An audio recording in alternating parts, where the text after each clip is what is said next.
नमस्कार साथियों, स्वागत है आपका बयान का 24 यूट्यूब चैनल पर। बहुत बहुत साथियों, आज चर्चा कर लेते हैं कि युद्ध के समय पर क्या हमारे सभी मूल अधिकार सस्पेंड हो जाते हैं।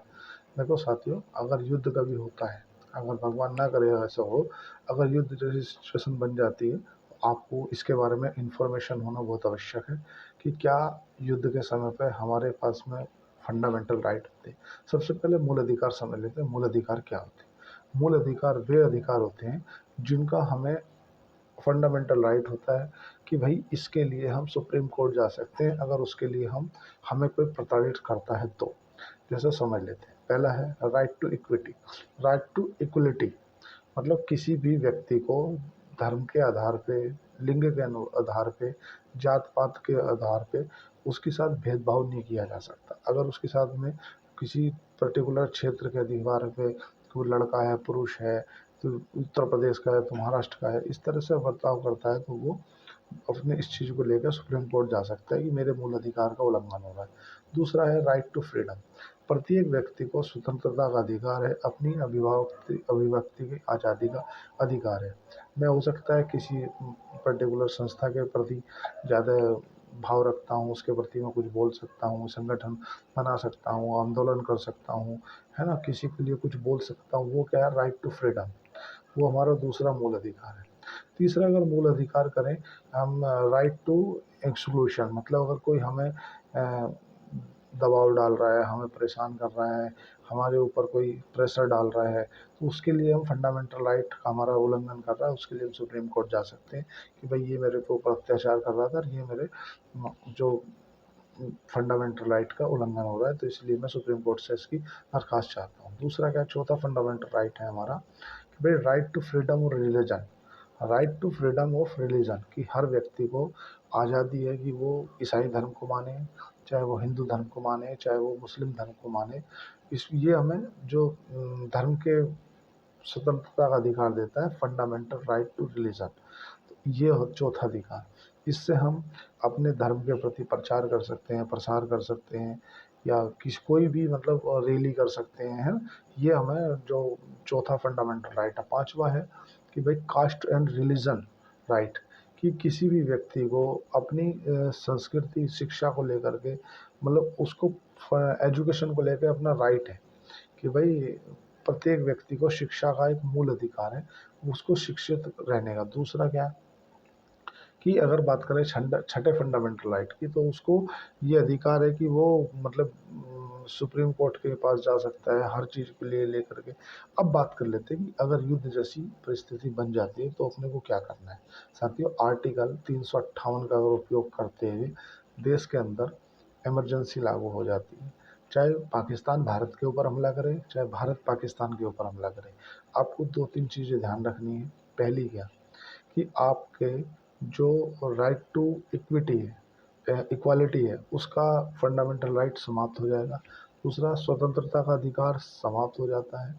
पूरे के पूरे जो अधिकार हैं वो केवल आपका एक जो जीवन जीने का अधिकार है ना, और अपनी स्वतंत्रता का अधिकार वो रह जाता है।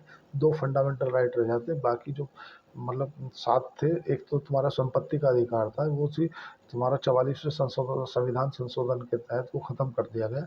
जब एक शान बानो का एक केस हुआ था, उस समय पे प्रॉपर्टी को लेकर बहुत विवाद आए थे। तो उस समय पे क्या हुआ था कि 44वें संविधान संशोधन करके जो प्रॉपर्टी का अधिकार है, संपत्ति का अधिकार है, उसको राइट टू फ्रीडम से अलग कर दिया गया था, है ना। अब एक तुम्हारा जीवन जीने का अधिकार, दूसरा तुम्हें अपने लिए स्वतंत्रता का अधिकार, दूसरा तुम्हारे पूरे जितने भी अधिकार हैं सबके सब सस्पेंड हो जाते हैं जिस समय देश के अंदर आपातकाल लगता है। आपातकाल एक बार 1975 में लगा था, जब इंदिरा गांधी जी ने लगाया था। अब आपके लिए क्या योग्य है, क्या कर सकते हैं? देखो क्या है, सबसे पहले आपके जो मूल कर्तव्य हैं देश के प्रति वो करें। दूसरा, कोई भी ऐसे ही ज़बरदस्ती का दिमाग ना चलाएं कि आप देश के प्रति कोई फर्जी न्यूज़ देख के बोल दे कि पाकिस्तान हम पे हावी हो रहा है और ऐसा है वैसा। मतलब देश के अंदर देश को तोड़ने की बात ना करें, तो उठा के जेल में डाल दिया जाएगा। कोई सुनवाई नहीं, कुछ नहीं, ये ध्यान रखें। एक चीज़ और है जो आपको करनी है, जो अपने घर में कुछ कैश रखें। पूरा 100% मोबाइल के भरोसे ना रहें कि मोबाइल में पैसा पड़ा है, नो टेंशन। टेंशन है, इमरजेंसी लगती है, जो आपके पास में फिजिकल फॉर्म में कैश रखा है वो आपका कैश है, बाकी जो कैश है उस कैश के ऊपर सरकार का अधिकार आ जाता है जब तक सरकार इमरजेंसी नहीं हटाती। दूसरा, आपको एक चीज़ और मान के चलनी है कि कुछ ऐसे सामान जो ज़रूरी सामान है, जैसे टॉर्च है ना, जो मेडिकल इक्विपमेंट है, मेडिकल जो आपके घर में कोई दवाई वगैरह रखते हैं, उनका सबका थोड़ा सा भंडारण करके अपने घर में रखें, ताकि अगर देश के अंदर इमरजेंसी जैसे हालात बनते हैं या कभी इन केस ऐसी सिचुएशन क्रिएट हो जाती है तो आप अपने परिवार को संभाल पाएँ। और इस बात में मत रहें कि भारत एक फ्रीडम देश है, सबको अपनी बोलने की आज़ादी है, ऐसा कुछ नहीं है। ऐसा जब तक है जब तक देश के अंदर आपातकाल नहीं लगा है। आपको राइट टू फ्रीडम है, राइट टू इक्वलिटी है, राइट टू अगेंस्ट रिलीजन है, राइट टू एक्सक्लूशन है आप अपने। लेकिन अगर देश के अंदर आपातकाल लग जाता है तो आपके 6 फंडामेंटल राइट में से जो जीवन जीने का अधिकार है उसे छोड़कर बाकी सभी अधिकार सस्पेंड हो जाते हैं। ये ध्यान रखना, ज़्यादा दिमाग लगाने के चक्कर में नहीं रह जाए कि पता चले कि हम तो भारत तो ऐसा देश है वैसा देश है, हम बोल सकते हैं। नहीं, अगर देश के अंदर पाकिस्तान ने हमला किया या भारत ने पाकिस्तान पे किया और देश के अंदर आपातकाल की घोषणा हो गई तो कृपया आपके बोलने पे भी, जो है मैं यूट्यूब चैनल पे कुछ बोल रहा हूँ ना, तो उस पर भी बैन लग सकता है कि आप ऐसा नहीं बोलोगे। हालांकि मैं तो बहुत सोच समझ के बोलता हूँ, लेकिन इन चीज़ों का ध्यान रखें। कुछ जो ज़रूरी सामान है घर के अंदर वो इकट्ठा करके रखें। घर के अंदर अगर कोई शेल्टर है, नीचे अंडरग्राउंड बना रखा है आपने, तो उसकी सफाई वफाई करके रखें, ताकि जिस तरह से देश में चल रहा है कि भाई जो बॉर्डर से सटे हुए 244 ज़िले हैं या उनमें अगर हवाई सायरन की गूंज होती है कि भैया आपका सायरन है, तो जिसे हम तलघर बोलते हैं अपनी भाषा में, तलघर है उसकी सफाई करें। ज़्यादातर मतलब इस सिचुएशन में अपने बच्चों को भी उसके लिए प्रिपेयर करें कि भाई देखो हम एक जिम्मेदार नागरिक हैं, हमारा ये नैतिक दायित्व बनता है कि सरकार के द्वारा जो भी दिशा निर्देश आए उसका पालन करें। क्योंकि सरकार हमारा अनहित नहीं चाहती, बस वो चाहती है कि जनहानि ना हो, ना के बराबर हो।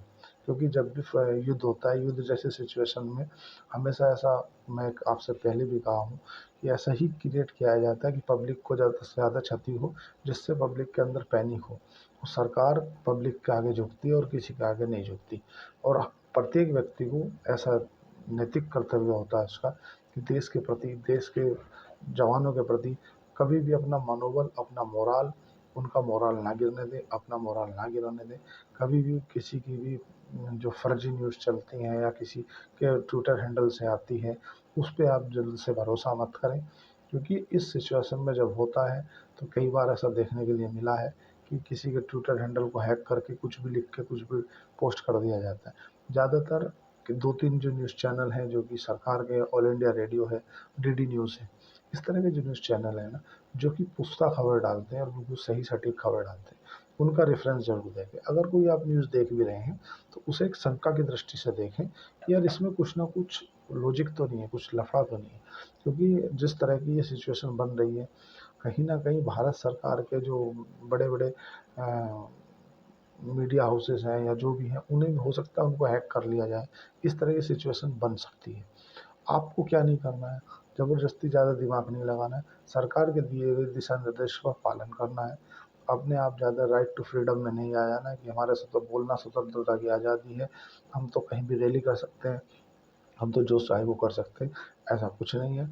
अगर देश के अंदर आपातकाल लग जाता है, उस सिचुएशन में आप ज़बरदस्ती में, जब तक इमरजेंसी ख़त्म नहीं होगी, जेल में पड़े रहोगे। सपोज़ आप कभी भी ऐसे शब्दों का उच्चारण न करें जिससे देश के अंदर कहीं भी विद्रोह फैलता हो, तुम ऐसा कोई कुछ ना बोलें जिससे देश टूटता हो, देश की अखंडता, उसको सुरक्षा को खतरा हो, ऐसा कुछ ना बोलें। प्रयास करें कि भाई ये सब ठीक ठाक हो जाए।